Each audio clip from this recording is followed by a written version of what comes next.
أنفسنا ومن سيئات أعمالنا من يهده الله فلا مضل له ومن يضلله فلا هادي له ونشهد أن لا إله إلا الله وحده لا شريك له ونشهد أن سيدنا ومولانا محمدا عبده ورسوله صلى الله على آله وأصحابه أجمعين وبارك وسلم تسليما كثيرا كثيرا أما بعد أعوذ بالله من الشيطان الرجيم بسم الله الرحمن الرحيم الحمد لله رب العالمين الرحمن الرحيم مالك يوم الدين صدق الله العظيم وصدق رسوله النبي الكريم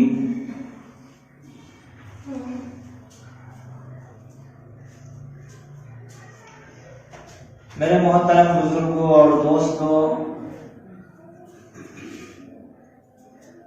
اور عزیز ساتھیوں، اللہ تبارک و تعالی کا بڑا احسان اور کرم ہے کہ اس نے ہم لوگوں کو جمعہ کی نماز ادا کرنے کے لیے مسجد میں آنے کی توفیق بخشی۔ اس پہ ہم اللہ رب العزت کا جتنا بھی شکر مانے وہ بہت کم ہے، کیونکہ بیچارے بہت سارے معذورین ایسے ہیں جو چاہ کر کے بھی مسجد نہیں آ سکتے۔ اللہ نے ہمیں قوت دی، اللہ نے ہمیں طاقت دی، اللہ نے ہمیں صحت اور تندرستی بخشی، اللہ نے ہمارے پاؤں اور ہاتھ کو صحیح سالم رکھا، جس کی بدولت ہم چل کر کے مسجد اللہ کی عبادت کے لیے آتے ہیں۔ اس پہ اللہ کا شکر منائیں۔ دوستو، میں نے ابھی آپ حضرات کے سامنے سورہ فاتحہ کی 3 آیتیں پڑھی۔ الحمدللہ رب العالمین الرحمن الرحیم مالک یوم الدین۔ ہر نماز کے اندر ہر بندہ جو نمازی ہے، ہر بندہ ہر نماز کے اندر سورہ فاتحہ کی تلاوت کرتا ہے۔ ضروری ہے، اگر آپ نماز کے اندر سورہ فاتحہ کی تلاوت نہیں کریں گے، جان بوجھ کے چھوڑ دیں گے تو نمازیں نہیں ہوگی، لیکن اگر بھول سے سورہ فاتحہ چھوٹ جائے تو یاد آنے پر ہم اسے سجدہ سہو کر لیتے ہیں، ہماری نماز ادا ہو جاتی ہے۔ تو ہر نماز میں ہم لوگ سورہ فاتحہ پڑھتے ہیں، لیکن سورہ فاتحہ کے اندر اللہ رب العزت نے ہمارے لیے کیا پیغام رکھا ہے، اس کے اندر کیا میسج ہے ہمارے لیے، اس کو بہت کم لوگ سمجھ پاتے ہیں۔ بہت ہی مقدس سورت ہے۔ اس سورت کے اندر کل 7 آیتیں ہیں۔ سورہ فاتحہ کے اندر 7 ہی آیتیں ہیں، لیکن اس سورہ فاتحہ کے اندر اللہ رب العزت نے پورے قرآن مقدس کا نچوڑ کو بیان کر دیا ہے۔ 30 پارے کے اندر کیا کیا بیان ہوں گے، احکامات ہوں گے، مسائل ہوں گے، اللہ کی تعریفیں ہوں گی، اللہ کی بڑائیاں ہوں گی، ان تمام چیزوں کو اللہ رب العزت نے اس ایک سورت کے اندر جمع فرما دیا ہے۔ سمجھنے والا چاہے تو سمجھ سکے، لیکن افسوس کی بات ہے کہ ہم سمجھنے کی، جو نہیں سمجھتے ہیں وہ سمجھنے کی کوشش بھی نہیں کرتے۔ پڑھتے ہیں، ہر نماز میں پڑھتے ہیں، لیکن کیا اس کے اندر ہے اللہ نے کیا فرمایا اس سورت کے اندر ہم سمجھنے کی کوشش نہیں کرتے۔ جب ہم بچپن میں تھے، جب ہم لوگ چھوٹے چھوٹے تھے، آج سے تقریباً 20 سال 25 سال پہلے کی بات، جب چھوٹے چھوٹے تھے نور العلوم میں پڑھتے تھے، اس ٹائم موبائل وغیرہ کا زمانہ نہیں تھا، چٹھی کا زمانہ چل رہا تھا۔ ہمارے بڑے حضرات جانتے ہوں گے چٹھی کا زمانہ چلتا تھا۔ تو جب باہر کمانے والے کوئی چٹھی لے کر کے بھیجتا تھا تو ہمارے گھر کے لوگ جو ہوتے تھے اس کے اندر کیا لکھا ہوا ہے جاننے کے لیے بے چین ہو جاتے تھے۔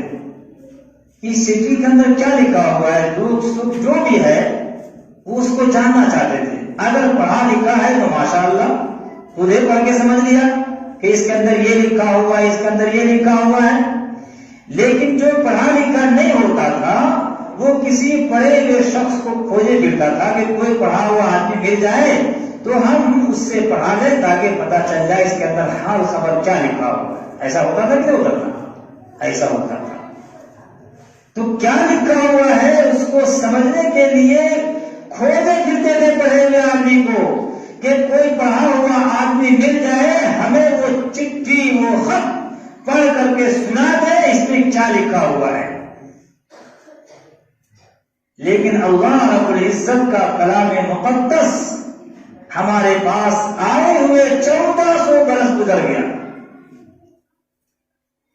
جو جانتے ہیں پڑھنا لکھنا وہ تو سمجھ جاتے ہیں کہ اللہ نے اس کے اندر کیا لکھا ہے، لیکن جو نہیں جانتے ہیں ہر نماز میں قرآن کی کچھ نہ کچھ آیات کو تلاوت کرتے ہیں، لیکن اس میں کیا ہے نہیں ہے اس کو جاننے کے لیے نہ کوشش کرتے ہیں اور نہ ہی کسی پڑھے لکھے عالم سے کہتے کہ حضرت واسا کچھ آیات پڑھ کر کے سنا دیجئے اور اس کا ترجمہ بتلا دیجئے، ہم جاننا چاہتے ہیں۔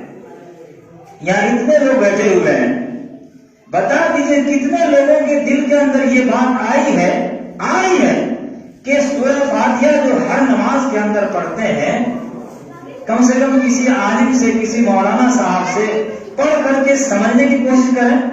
کیا کسی کے دل کے اندر کبھی یہ خیال آیا؟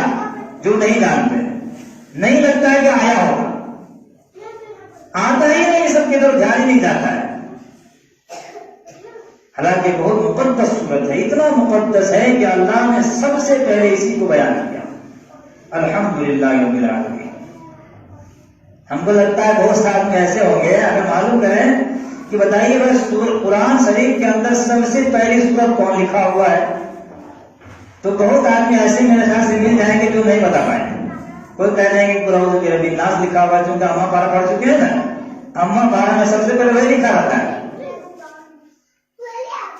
کیوں؟ اس لیے کہ قرآن کھول کر بھی بہت سے لوگ نہیں دیکھتے، گھر میں قرآن لگا ہوا ہے، سالوں سال بیت گیا، قرآن پہ دھول جم گئی، لیکن اسے وہاں سے اٹھا کر کے اور دھول جھاڑنے کی توفیق نہیں ہوتی۔ پڑھنا دور کی بات، پڑھنا دور کی بات ہے، دھول جھاڑنے کی توفیق نہیں ہوتی۔ اللہ اکبر کبیرہ، اتنی دوری ہو گئی قرآن مقدس سے، اتنی لاپرواہی کرتی جا رہی ہے۔ قرآن مقدس ہمارے گھر میں رکھا ہوا ہے، کھٹی میں ٹنگا ہوا ہے، لیکن پڑھنے کا پڑھنا دور کی بات، گھر جو جم گیا ہے بھائیو اس کو اڑانے کی توفیق نہیں ہوتی ہے، اور پھر کہتے پھرتے ہیں کہ بھائی ہم بہت پریشان ہیں، بہت پریشان ہیں، ہمارے گھر میں تو لگتا ہے کہ جن کا بسیرا ہو گیا، ہمارے گھر میں لگتا ہے بھوتوں کا بسیرا ہو گیا، ہم بہت پریشان ہیں۔ پریشان کیوں نہیں ہوں گے بھائی؟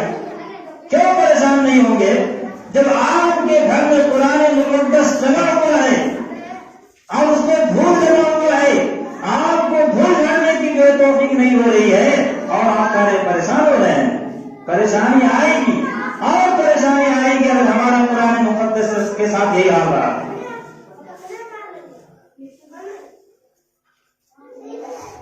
ہم نے پڑھا الحمدللہ رب العالمین، الحمدللہ رب العالمین۔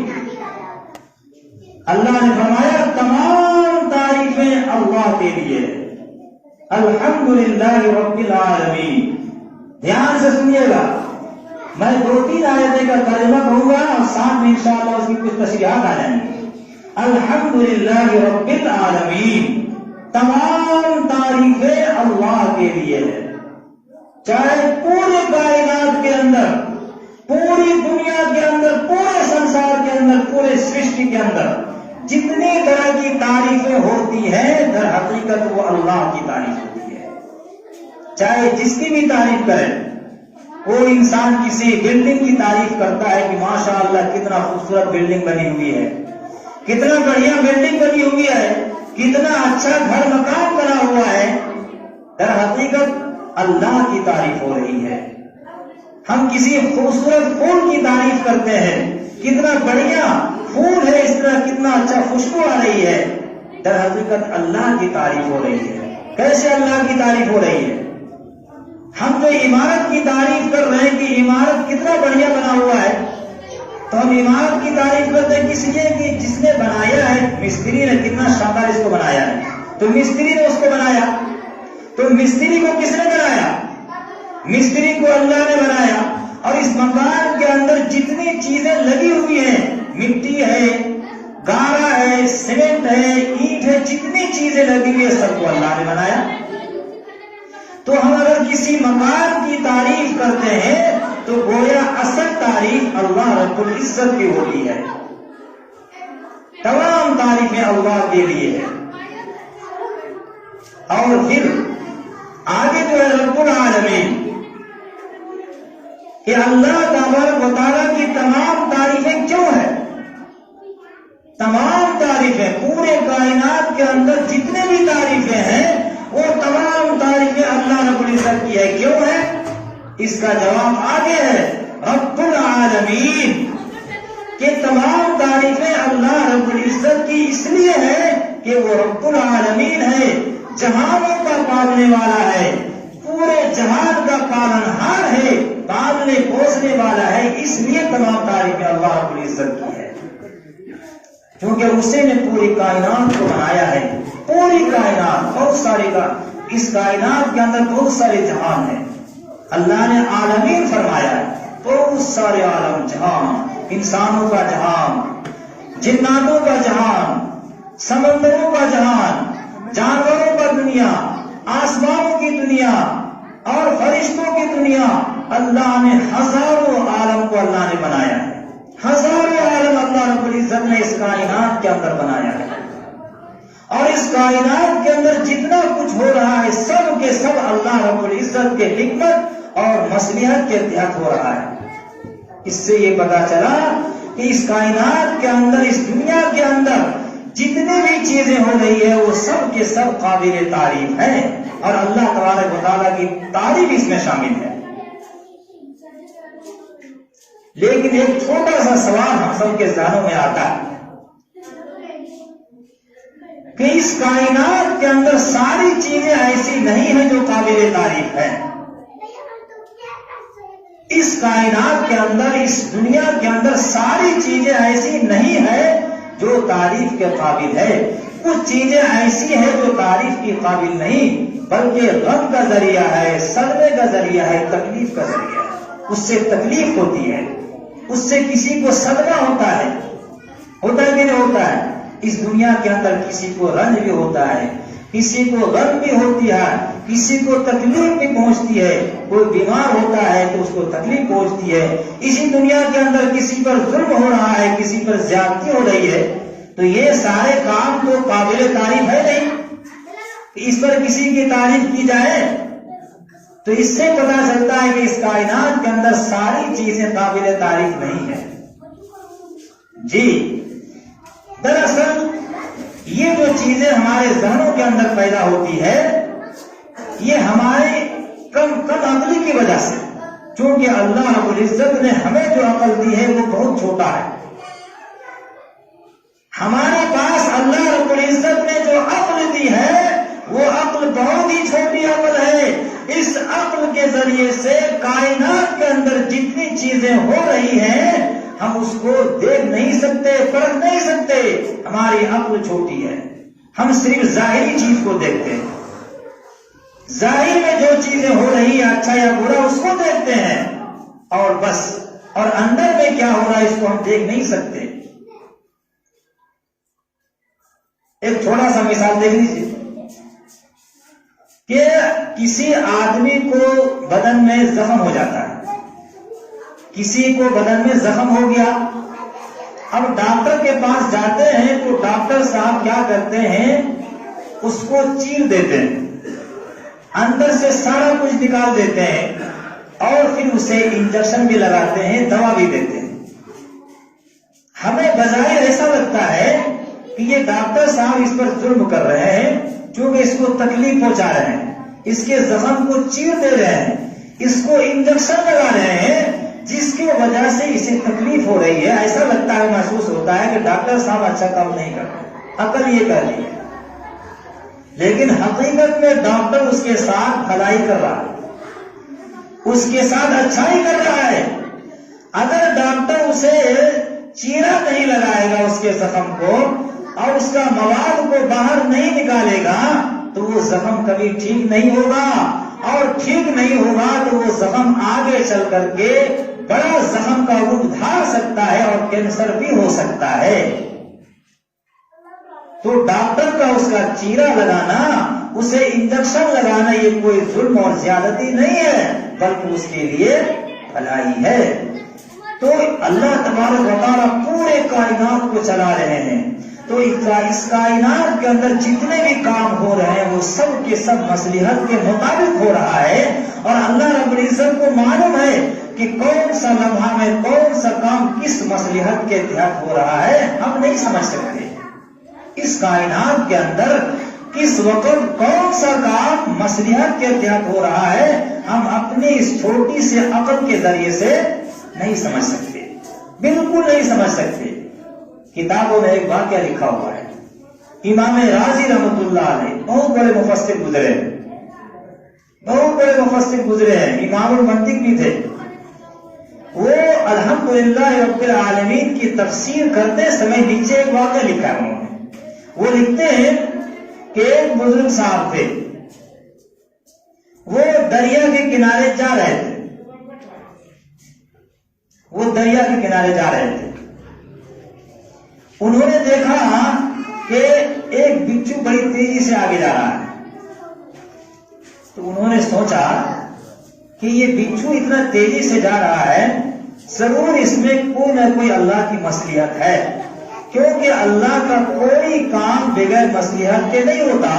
اس کائنات کے اندر کوئی بھی ذرہ اگر حرکت کرتا ہے اس میں بھی اللہ کی مصلحت ہوتی ہے، تو یہ بچھو جو جا رہا ہے تیزی سے، ضرور اس میں کوئی نہ کوئی اللہ کی ہے مصلحت، چلو دیکھنا چاہیے اس کے پیچھے چل کر کہ آخر یہ بچھو کس کام کے لیے جا رہا ہے۔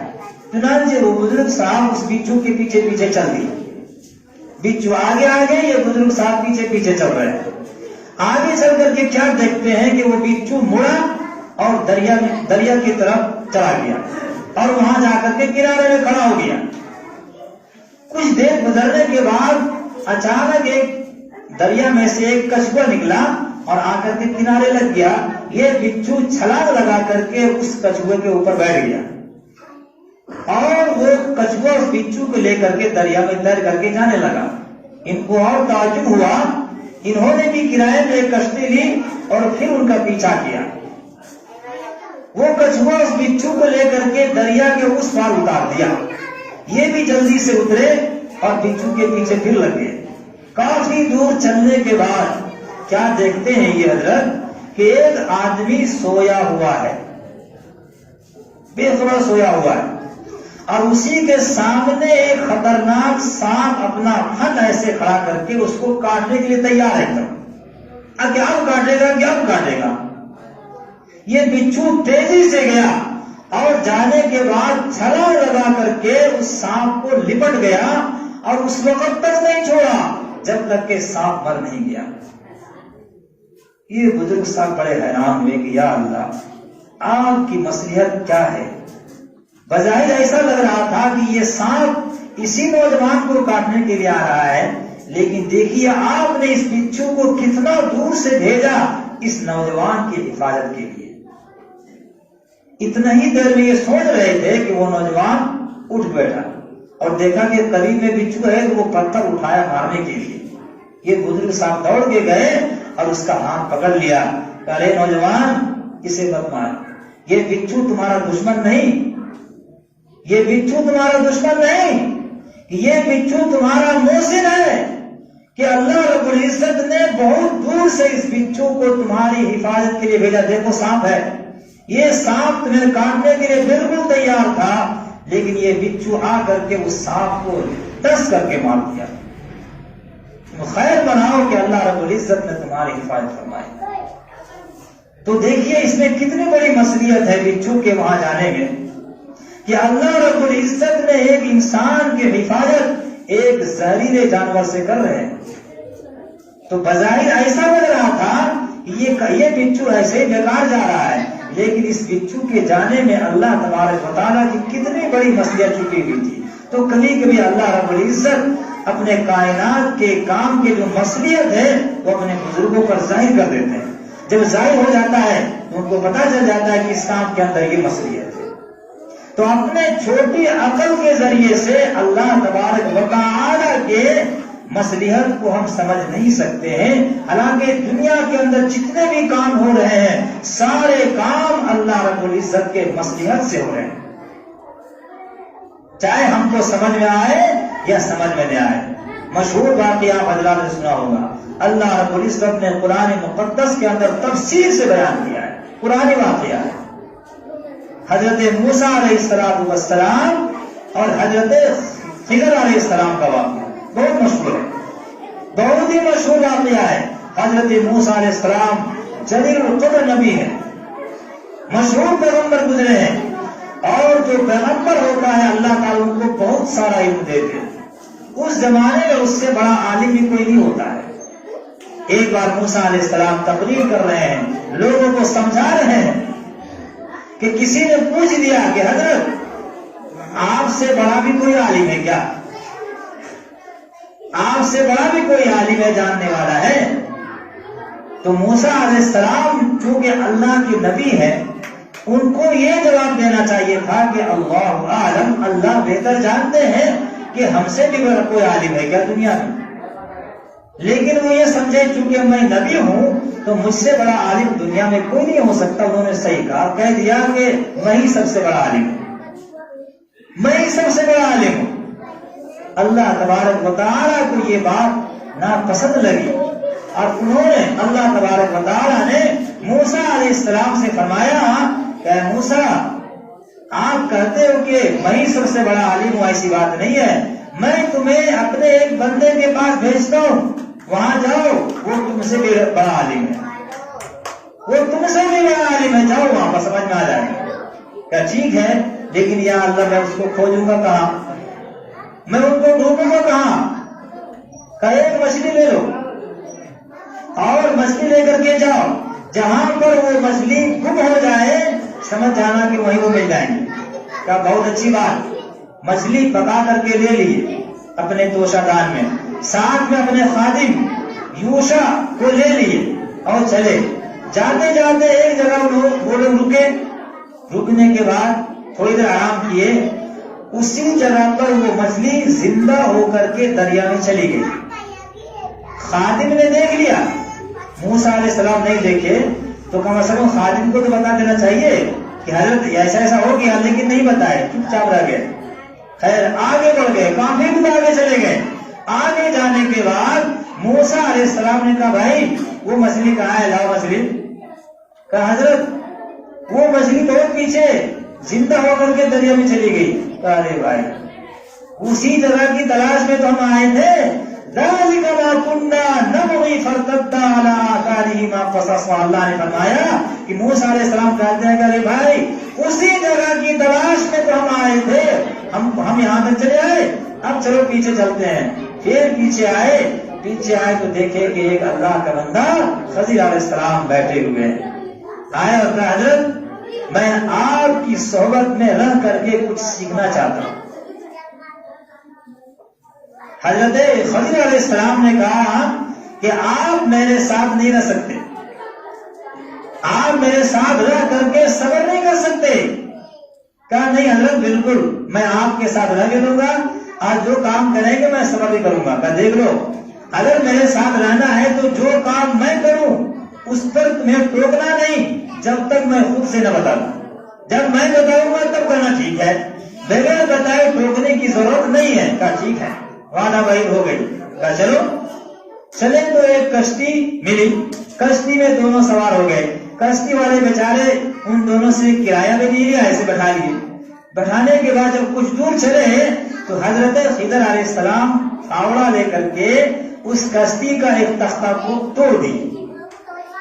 موسیٰ علیہ السلام نبی تھے, ان سے رہا نہیں گیا. کہا حضرت یہ کیا, یہ بیچارہ ملا ہم سے پیسہ بھی نہیں لیا, بغیر پیسہ کے ایسے بٹھا لیا اور آپ نے کشتی کا ایک تختہ کو توڑ دیا, یہ تو بڑا غلط ہو گیا, ایسا نہیں کرنا چاہیے آپ کو. حضرت خضر نے کہا میں نے پہلے تو صبر نہیں ہوگا نا. کہا اچھا چلیے آپ ایسا نہیں کریں گے, اگر کوئی کام آپ کیجیے گا تو ہم نہیں ٹوکیں گے. ٹھیک ہے, ٹوکنا نہیں. کہا نہیں ٹوکیں گے. کشتی سے اتر کر کے آگے چلے تو ایک چھوٹا سا معصوم سا بچہ نظر آیا. معصوم بچہ نظر آیا. حضرت خضر علیہ السلام نے اس بچے کی گردن کو پکڑا اور گردن کو الگ کر دیا, قتل کر دیا. اس معصوم سے بچے کو قتل کر دیے. موسیٰ علیہ السلام سے رہا نہیں گیا کہ آپ نے یہ کیا کیا, یہ تو بہت بڑا ظلم کر دیا آپ نے, ایک معصوم بچے کو قتل کر دیا آپ نے. کہا لو میں نے کیا کہا تھا آپ سے, کہا کہ ٹوکنا نہیں, پھر ٹوک دیا. کہا حضرت غلطی ہو گئی, اب اگر ٹوکیں گے تو ہم کو ہٹا دیجیے گا, اب نہیں ٹوکیں گے. غلطی ہو گئی, میں غلطی مانتا ہوں, اب آپ کو نہیں ٹوکیں گا. اگر ٹوکا تو پھر جو آپ کو کرنا ہے کر دیجیے گا. کہا ٹھیک, چلو آگے. ایک بستی میں پہنچ گئے. بستی میں پہنچے تو بستی والوں سے کہا کہ بھائی ہم لوگ آپ کے مہمان ہیں, کچھ کھانے پینے کا بندوبست کر دو. تو بستی والے فقیر تھے, کم بخت سب فقیر تھے, کنجوس تھے, کسی نے بھی کھانے کو نہیں پوچھا, سب انکار کر دیا. کوئی بات نہیں ہے. اتنے میں دیکھیں کہ ایک دیوار ہے جو ٹیڑھی ہو رہی ہے, گرنے کے قریب ہے. حضرت خضر علیہ السلام نے اس کی مرمت کر کے سیدھی کر دی. موسیٰ علیہ السلام نے کہا حضرت ایک یہ بستی والے ہم لوگ کھانے پینے کو بھی نہیں پوچھا, آپ دیوار سیدھی کر دیے, کم سے کم اجرت لے لیتے نا تو ہم لوگ کھانے پینے کا کچھ ہو جاتا نا, ہم تو کچھ بھی نہیں دیے. حضرت خضر نے کہا قال ھذا فراق بینی و بینک, بس اب تم اپنا جاؤ اور ہم چلتے ہیں, اب تم میرے ساتھ نہیں رہ سکتے, میرے ساتھ رہ نہیں سکتے اب. لیکن سنو, وہ جو 3 کام ہے میں بتا دیتا ہوں. میں کوئی بھی جو کام کیا ہوں اپنے سے نہیں کیا ہوں, اللہ کے حکم کے تحت کیا ہوں, اور اس میں سب کے اندر مصلحت چھپا ہوا اللہ تعالیٰ. وہ جو پہلا میں نے کشتی کا تختہ توڑا, وہ اصل کیا ہے, وہ ایک نیک آدمی, غریب آدمی کا کشتی تھی, غریب آدمی کی کشتی تھی. اور جدھر جس علاقے میں وہ کشتی جا رہی تھی وہاں کا جو بادشاہ بڑا ظالم تھا. اگر کشتی صحیح سالم اس کے علاقے میں پہنچ جاتی تو وہ بادشاہ ایسا تھا کہ کشتی کو چھین لیتا, کیونکہ اس کا کام تھا کہ جو بھی اچھی کشتی اس کو چھین لیتا ہے. تو اگر یہ کشتی چھین جاتا تو بیچارے غریب آدمی کہاں سے کھاتا کماتا. اس لیے میں نے اس تختی کو عیبدار بنا دیا کشتی کو, تاکہ بادشاہ چھینے گا نہیں. ہاں یہ بات تو سمجھ آ گئی. اور وہ جو بچہ, چھوٹا معصوم بچہ کو میں نے قتل کیا, میں اپنے سے نہیں کیا. اصل کیا ہے کہ اللہ تعالیٰ کو معلوم تھا کہ یہ بچہ بڑا ہو کر کے کافر بنے گا, کفر و شرک میں مبتلا ہو جائے گا, اور پھر ان کے بچے, ان کے والدین جو نیک ہیں ان کو بھی کفر و شرک میں مبتلا کر سکتا ہے. اس لیے میں نے اللہ کے حکم سے اس بچے کو قتل کر دیا. اب اللہ تعالیٰ اس کے والدین کو دوسرا بچہ عطا کر دیں گے, وہ نیک ہوگا. اچھا ٹھیک ہے. اور یہ جو میں نے دیوار سیدھی کری ہے, یہ دیوار ایک یتیم بچے کی ہے. اس کے اندر بچوں کا خزانہ رکھا ہوا, یتیم بچوں کا. اگر یہ دیوار گر جاتی تو لوگ اس یتیم بچے کے خزانے پر قبضہ جما لیتے, تو اس لیے میں نے دیوار سیدھی کر دی تاکہ خزانہ محفوظ رہے. اور جب یہ بچے بڑے ہوں گے تو پھر یہ بچے خود سے اس خزانہ کو لے لیں گے. اس لیے میں نے ایسا کام کیا, لیکن آپ سے صبر نہیں ہوا, آپ سے برداشت نہیں ہوا, اس لیے اب جائیے اور ہم بھی چلتے ہیں. تو کہنے کا مطلب یہ ہے کہ اللہ رب العزت کے کسی بھی کام کے اندر مصلحت ہوتی ہے, ہر کام کے اندر, چاہے ہمیں سمجھ میں آئے چاہے سمجھ میں نہیں آئے, ہمیں سمجھنا ہوگا. اب چاہے ہمیں تکلیف پہنچے, چاہے تکلیف کی وجہ سے ہمارے آنکھ سے آنسو بھی بہ رہا ہے, ہمیں غم بھی ہو رہا ہے، ہمیں رنج بھی پہنچ رہا ہے، لیکن ہمیں یقین رکھنا ہوگا کہ یہ جتنے کام ہو رہے ہیں اللہ تبارک و تعالیٰ کے حکم سے ہو رہا ہے۔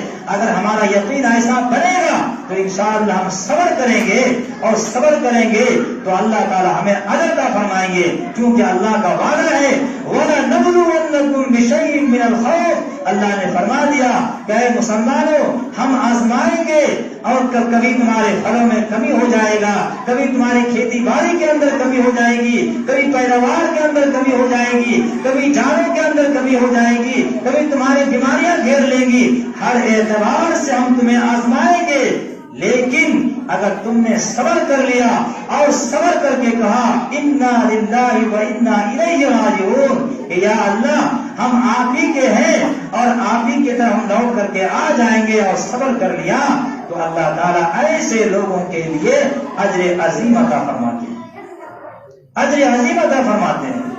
تو دوستو بزرگوں، اللہ ہمیں ہمارے اوپر جتنی بھی مصیبتیں آتی ہیں، پریشانیاں آتی ہیں، ان سب پر ہمیں صبر کرنا ہے، اور اس پورے کائنات کے اندر جتنے بھی کام ہو رہے ہیں سب اللہ تبارک و تعالیٰ کے حکم سے ہوتے ہیں، سب کام کے اندر اللہ کی مصلحت چھپی ہوئی ہے، اس کا ہمیں یقین رکھنا ہوگا۔